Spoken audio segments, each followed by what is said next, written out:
다음 주제는 검찰 언론 마지막 몸부림이라는 제목입니다. 정말 이게 마지막 돼야 되는데. 네, 검찰이 제가 볼 때 마지막 몸부림을 치고 있는 것 같습니다.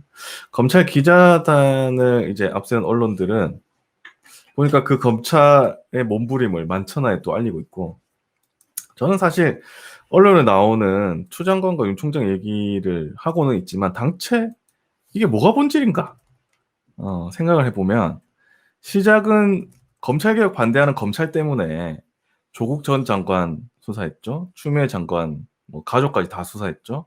이렇게 하면서 검찰이 벌려서 일어난 일이에요. 검찰개혁 반대해서. 근데 검찰은 그 기득권을 지키려고 무리하게 장관이랑 가족들 다 털고, 또 언론은 그거 충실한 개처럼 지면 검찰 이야기로 다 도배하고 여론 만들고 해서 사람은 피곤하게 만들잖아요. 지금 우리도 이거 하기 싫지만 언론에서 하도 얘기를 하니까 또 얘기를 해야 되는데, 심지어 판사를 사찰해서 문건으로 만들어서 공유를 했다, 이런 사실도 언론에서 지금 별로 안 나오고 있고, 다 지금 정부가 잘못했다, 법무부 장관이 잘못했다, 이렇게 얘기를 하고 있는데, 아무튼 저는 어제 말씀드렸다시피 언론과 검찰은 이제 징계위원회가 계속 열려도 아마 내일 열릴 것 같은데 계속 최후의 몸부림을 더 심하게 칠 거다, 이렇게 생각을 하는데, 이것만 생각해도 좀 스트레스 받습니다 벌써. 그래서 오늘 일면을 봤는데 역시나 그랬습니다. 윤석열 일면입니다. 조선일보입니다. 법원 제동에도 문 대통령 윤해임 전면에 섰다. 중앙일보입니다. 청와대 법무차관 전격 임명, 검찰은 원전 수사 영장. 동아일보입니다. 법무차관 고속 임명, 원전 변호 2주택 논란. 2주택은 왜 나와? 진짜. 한국일보입니다. 작전명 윤석열 제거, 문 대통령의 시간이 다가왔다. 아니 이거 무슨 영화 제목이네. 시나리오 쓰고 있네. 아니 대통령을 진짜 언급도 안 하고 상관도 안 하는데 왜 꼭 대통령을 지금 걸고 넘어지고 있어요. 경향신문은 더합니다. 청와대 검찰 충돌로 확전, 전쟁. 한겨레입니다. 청은 윤석열 징계위 강행, 윤은 원전 수사 구속영장 청구 승인. 서울신문입니다. 문해 강공, 법무차관 채워 윤석열 해임 수순. 세계일보입니다. 문해 직진, 윤석열 징계 밀어붙이기. 국민일보입니다. 문, 징계위 직진, 정치적 결단 대신 법대로. 아니 근데 이 뉴스 이전에 어저께 잠깐 얘기했는데, 신임 차관한테 징계위 맞지 말아라는 얘기 했다 그러잖아요. 그거 대통령. 밑에 있거든요. 네. 조금 이따가 얘기하시죠. 네. 아무튼 제목 봐도 아시겠지만 이 일면 제목들이 다 보면 문재인 대통령이 직접 징계하는 것처럼 이야기가 되고 있습니다. 아예 윤석열 총장과 문재인 대통령이 거의 동일 선상에 놓고 보도를 하는 모습인데요. 어쨌든 이거 전에 법무부 차관에 판사 출신 이용구 변호사가 임명이 됐는데요. 법무부 차관에 비검찰 출신이 등용된 것, 그러니까 판사 출신이 등용된 것은 87년 이후에 민주화 이후에 처음입니다. 그리고 조선일보 보도 한번 보겠습니다. 이 차관은 진보 성향 법조인 모임인 우리법 연구회 출신으로 2017년 대선 때 문재인 후보 선거대책위원회에서 일했다. 2017년 8월부터 법무부 법무실장을 지냈고 추 장관 인사청문회 때는 준비단장까지 맡은 최측근이다. 강민석 청와대 대변인은 검찰개혁 등을 공정하고 중립적으로 해결하는 데 기여할 것이라고 했다. 이 기사를 보면 또 우리법 연구회 출신 또 나옵니다. 이걸 또 누가 알려줬을까? 검사들. 자기네 사찰 파일에서 다 있으니까. 그렇겠죠. 쭉 뽑아가지고. 이제 좀 지긋지긋해요. 이게 무슨 소개라고 쓰는 건지 모르겠는데, 아무튼 그리고 이 임명 소식이 있자마자 이런 기사가 올라왔어요. 심지어 단독인데요. 뉴시스입니다. 문 대통령 신임 법무차관 윤 징계위원장서 배제하라. 홍지은 기자입니다. 문재인 대통령은 2일 신임 법무부 차관은 검사징계위원회에 참여는 하지만 징계위원장 대행은 맡지 않도록 하라고 지시했다. 청와대 고위 관계자는 뉴시스와의 통화에서 이 같은 사실을 전한 뒤 이는 절차적 정당성을 지키기 위한 차원이라고 설명했다. 이게 뉴시스 단독인데 문 대통령이 법무부 차관 징계위원장에서 배제시켰다. 문 대통령이 직접 징계위원회에 이래라 저래라 했다는 말인데, 상식적으로 문 대통령이 지금까지 해온 걸로 봐서 이럴 분인가요? 저는 아니라고 보거든요. 여러분들 어떻게 생각할지 모르겠지만 안 그래도 지금 윤석열 추미애 프레임으로 좀 시끄럽고 그다음에 추미애 장관이 아니라 지금 이 뉴시스 기사에서는 대통령이 윤 총장을 그러니까 해임한다 이런 식으로 얘기를 쓴 거잖아요. 거기에 그 징계위원 직접 참여한다 이런 식으로 직접 뭐라고 했다. 그런데 얼마 안 가서 역시나 반박 기사가 나옵니다. 뉴스핌 기사입니다. 문 대통령 신임 법무차관 윤 징계위원장 배제 지시한 적 없어. 청와대는 2일 문재인 대통령이 이용구 신임 법무부 차관이 검사징계위원회 위원장 대행을 맡지 말라는 지시를 했다는 일부 보도를 부인했다. 청와대 핵심 관계자는 이날 기자와의 통화에서 문 대통령이 신임 차관이 징계위 위원장 대행을 맡지 말라는 지시를 내린 적은 없다고 밝혔다. 이 관계자는 그러면서 청와대 차원에서 위원장 하라 마라 할 수 있는 것도 아니다라고 강조했다. 이 차관이 징계위 위원장 대행직을 맡지 않을 것은 사실인 것으로 확인됐다. 그러면 이 홍지은 기자는 뭘 보고 쓴 거예요? 홍지은 기자님 뭘 보고 썼냐고요? 뉴시스에. 홍지은 기자님 대학교 때 전공이 뭐고 소개팅 몇 번 했고 남자친구 누구였는데 이런 거 궁금하다. 아니 근데 이런 기사를 냈잖아요. 네. 그럼 완전히 오보잖아. 완전히 오보지. 완전 오보인데 이걸 다 받았었거든. 근데 이게 나중에 보니까 온라인 기사에 다 지워졌어. 그러니까 이게 지면에는 한 번도 올라온 적이 없는 건데 온라인 기사를 이걸 쫙 풀어놓고 다 지웠어. 제가 제일 충격적인 게 뭐냐면 오늘 기사들 아침에 아까 제가 일면 기사 쭉 소개해드렸잖아요. 다 이렇게 쓰고 있어요. 문 대통령이 지시했다. 이렇게 들어가 있어요. 홍지은 기자님 어쩔러 그래? 동아리는 진짜? 뭘 했어요? 근데 이거 웃긴 거 뭔지 궁금하네요. 아나요? 이게 홍지은 기자 이 뉴시스 단독은 지금 바뀌어 있습니다.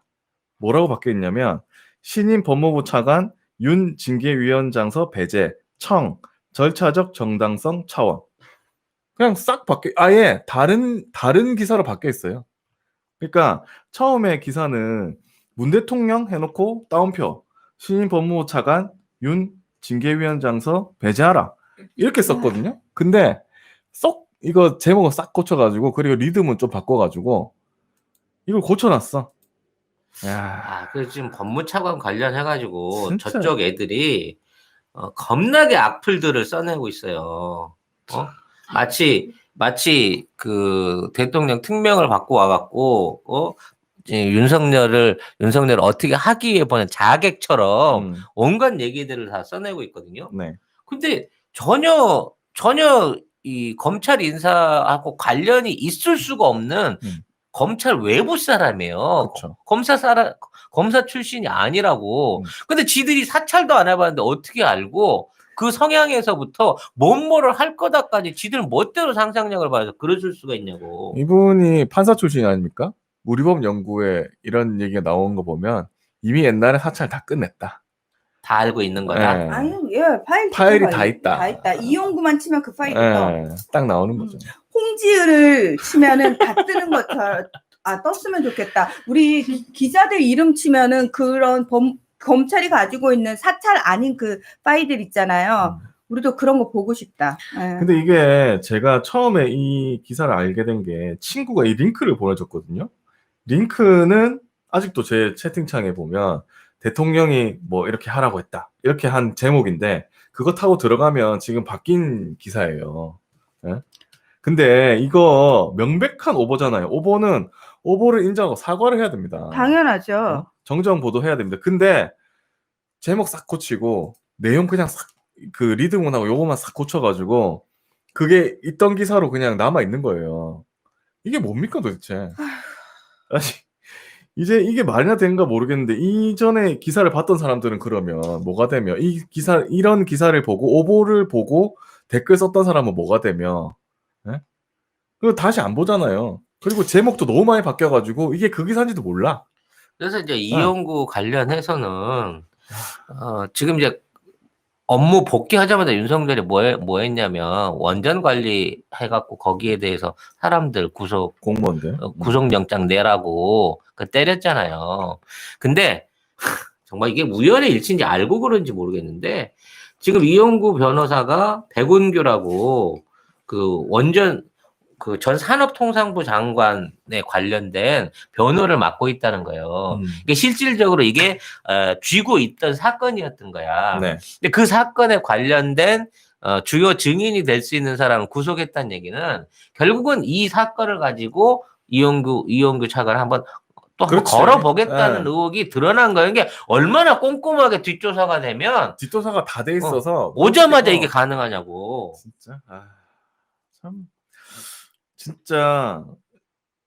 진짜 더 짜증나는 걸 아까 말씀드렸다시피 오늘 아침 신문 일면에 있는 신문 모두 이 오보를 사실인양 쓰고 있다는 거예요. 한겨레 빼고 제가 확인해 봤는데 한겨레 빼고는 모두 문 대통령의 지시다 이게. 이런 식으로 쓰여 있어요. 진짜 언론들이 저는 어디까지 가려고 하는지 모르겠습니다. 진짜 검찰 기자는 다 없애야 돼요. 이게 사회 악입니다. 이거는 진짜 단체 사회 악이에요. 너무 아무튼, 화가 나는데. 아무튼 뭐 이 검찰도 검찰이지만 검찰보다 더 나쁜 게 이렇게 언론이 대놓고 씹어대는 거예요. 그렇죠. 여기에 이제 한 발 더 보태는 놈들이 여론조사 기관인 거지. 그렇지. 리얼미터가 갑자기 여론조사 결과를 내놔가지고 대통령 지지율이 30%대로 떨어졌다. 민주당도 국민의힘한테 까이고 있다. 얘네가 불과 이 검난 관련된 지들이 주장하는 검난 관련된 사안으로만 갖고 대통령과 민주당의 지지율을 12%를 까먹었다라고 지금 이거를 여론조사를 만들어 리얼미터가 돌리고 있는 거예요. 좀 웃기다는 생각도 들고. 아니 그게 모르겠어요. 그 사안이 얼마나 대단한 사안인지 모르겠지만 법무차관이 사임하고 거기에 대해서 새 사람이 오고 여기에 관해 징계위원회를 하고 말고에 따라서 정당 지지율이 12% 그러니까 3분의 1이 좌우로 바뀔 수 있을 정도로 이게 이렇게 대단한 사안입니까? 저는 그런 사람 한 번도 못 봤는데. 나는 그렇게 아무도 못 봤어. 손바닥 뒤집듯이 막 뒤집는 민주당 지지자나 문 대통령 지지자를 본 적이 없는데. 나도 본 적이 없어요. 남성 패션의 꽃은 넥타이입니다. 19세기 영국의 대표적인 댄디보이였던 오스카 와일드는 잘 맨 넥타이는 삶에서 성실함의 첫 걸음이다 라고까지 했습니다. 자, 하지만 목을 조이는 넥타이는 답답해서 당장이라도 풀고만 싶은 물건이죠. 하지만 전혀 새로운 개념의 넥타이를 소개하겠습니다. 먼저 쉽고 간편하게 착용할 수 있습니다. 실제로 많은 분들이 넥타이를 매는 것을 어려워합니다. 길기도 하고 짧기도 하고 심지어 넥타이 매는 법도 잊어버릴 때가 있습니다. 하지만 클립이 부착된 와이셔츠와 브릿지에 매어진 넥타이만 준비되면 아주 쉽게 착용할 수 있습니다. 타이 브릿지는 쉽고 간편하며 단정하고 품위 있게 착용할 수 있습니다. 두 번째, 편안합니다. 일반적으로 넥타이를 매면 답답함을 느끼게 되는데요. 과학적인 근거가 있습니다. 넥타이를 매면 두뇌로 가는 혈액량이 7.5% 감소된다고 하는데요. 따라서 산소 호흡량이 감소되고 특히 두뇌 회전 능력은 15%나 떨어집니다. 따라서 고도의 집중력과 사고력을 요구하는 업무를 수행하면서 두뇌 회전 능력을 15% 떨어뜨리는 넥타이를 매는 것은 넌센스라고 할 수 있습니다. 하지만 타이 브릿지는 목을 조이지 않습니다. 집중력과 사고력을 떨어뜨리지 않으면서도 답답하지 않고 하루 종일 착용해도 갑갑하지 않습니다. 세 번째, 덥지 않고 시원합니다. 넥타이를 매면 체감 온도가 2도 상승한다고 하는데요. 그래서 에너지 절감을 위해서 여름철에는 넥타이를 매지 말자는 캠페인을 하는 거죠.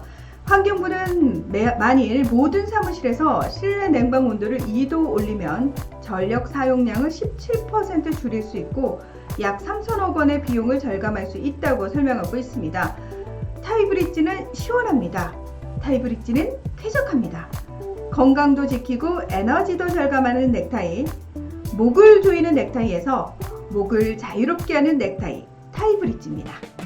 목을 조여주거나 답답하거나 전혀, 더운 느낌이 없는 35,000원에 송작가 TV 보고 구매했다고 메모를 남기시는 분한테 사은품으로 제가 넥타이를 뺏어낸 거예요. 여러분. 송작가 개인의 피땀 눈물을 어떤 미용의 마지막 한 단계는 얼굴 아니겠습니까? 코엔자임 마스크팩 20종 세트 보내드리고 있으니까 인증해 주시면 주소하고 전화번호는 꼭 보내주세요. 메일 밑에 보이시죠? 이제는 설문조사 이렇게 결과를요 내놓을 때 뭐 오차 범위 어떻게 조사했고 방법들 법적으로 반드시 기재하게끔 돼 있고 언급하게끔 돼 있잖아요. 거기에 플러스 해가지고 설문지 내용 있잖아요. 질문 내용.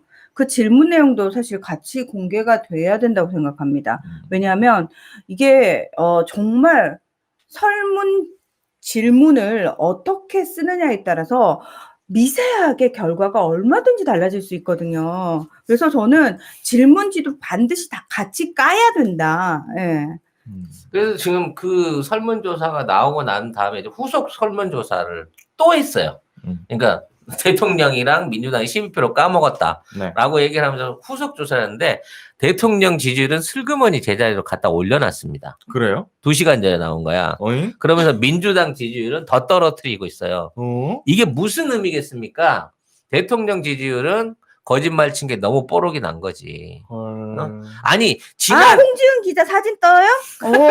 뉴시스 홍지은 기자 가짜 뉴스 퍼뜨린 그 기자 사진이 뜬다고 왜 이거 사찰 아니랬어 검찰이? 네.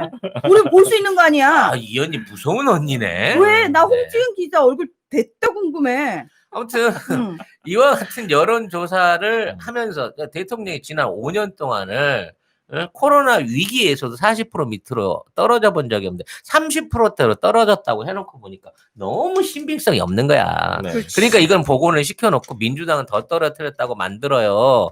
그래놓고 민주당 대표위원 김혜영 같은 놈이 트위터를 날립니다. 이러한 사안 때문에 민주당이 뭐랄까, 지금 자체적으로 위기를 맞고 있고, 국정의 혼란으로 이어진다. 이런 거 빨리 개선해야 된다. 이 민주당을 자극하기 위해서 지금의 여론조사를 역으로 써먹고 있는 거야. 이 쓰레기 같은 새끼들이. 결과적으로 민주당에 있는 수박들한테 니들 다 들고 일어나. 우리 정당 지지도 다 까먹고, 우리 정권 재창출 못한다. 지금 추미애 때문에. 라는 분위기를 만들어갖고, 걸기해라고 얘기하고 있는 거지. 거참. 근데 이런 얘기를 하는 놈들이 5선 의원이고 한때 최고위원이었고 이런 놈들이 지금 와서 이런 얘기를 하고 있다는 거야. 그런 것들을 5선을 시킨 게 민주당이었다는 거지. 나는 답답하네. 그냥 박용진 같이 정말 투명하고 깨끗하게 철없이 저런 애들이 더 나은 거지. 이 음흉한 20년 묵은 이런 수박들은 더 분노스럽고 용서가 안 돼.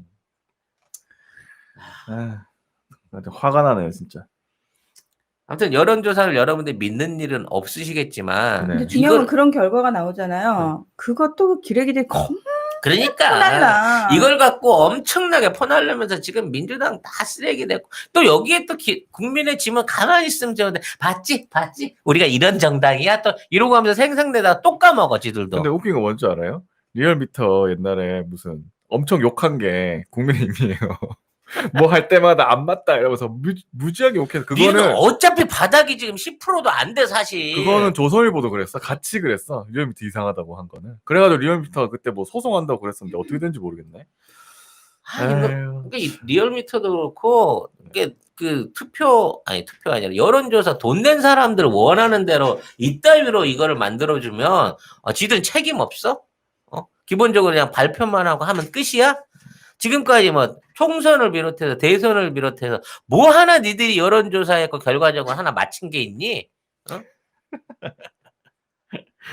도대체 맨날 구라만 치고 맞지도 않는 여론조사를 하는 이런 새끼들한테 돈을 내고 여론조사를 하는 놈들의 의도가 뭐겠냐고. 그러니까 이게 참 언론하고 같이 언론도 이제 여론을 원래 살피는 그런 거잖아요. 근데 여론조사도 그렇고 언론도 그렇고 이게 참 믿을 수가 없다.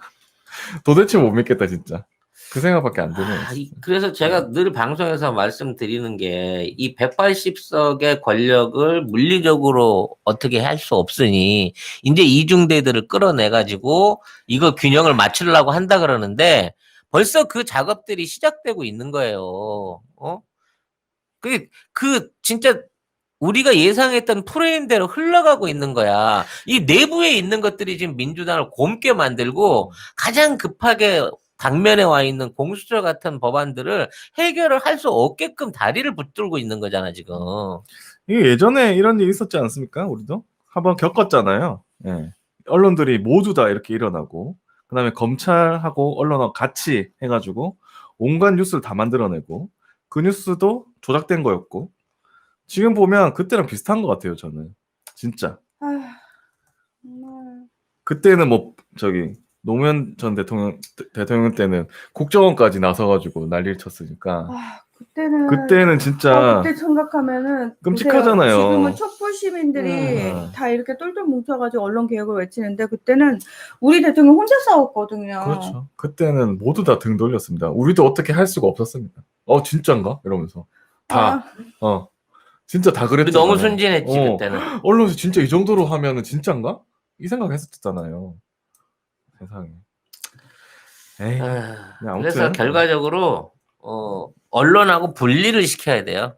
언론하고 검찰하고 이 카르텔을 어떠한 형태로 찾아내서 분리를 시켜야 됩니다. 그래서 중요한 게 채널A 기자와 한동훈과 유착 관계 같은 것들을 제대로 수사해서 심판하고 다시는 그런 것들을 막을 수 있는 규제법, 방지법, 아니면 그와 관련된 공수처의 수사 이런 것들이 필요한 건데 그걸 못하게 하려고 이렇게까지 물고 늘어지는 거 아니에요. 이게 진짜 공수처가 진짜 필요하다고 느낀 게 검찰이 이렇게 조직적으로 해버리면 이거 답이 없어.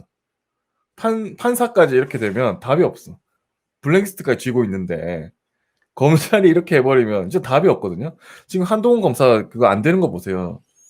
아무 진행이 안 돼. 오히려 진행이 이 안 새끼가 돼. 폭행 피해자가 돼가지고 떳떳하게, 고소인이 돼 있어 지금. 떳떳하게 막 MBC 고소한다 그러고 있거든요. 그러니까 공수처가 진짜 너무 필요한 거야. 지금 생각해 보면 누구한테 맡깁니까 이거를? 못 맡겨요. 검찰끼리 어떻게 수사를 해?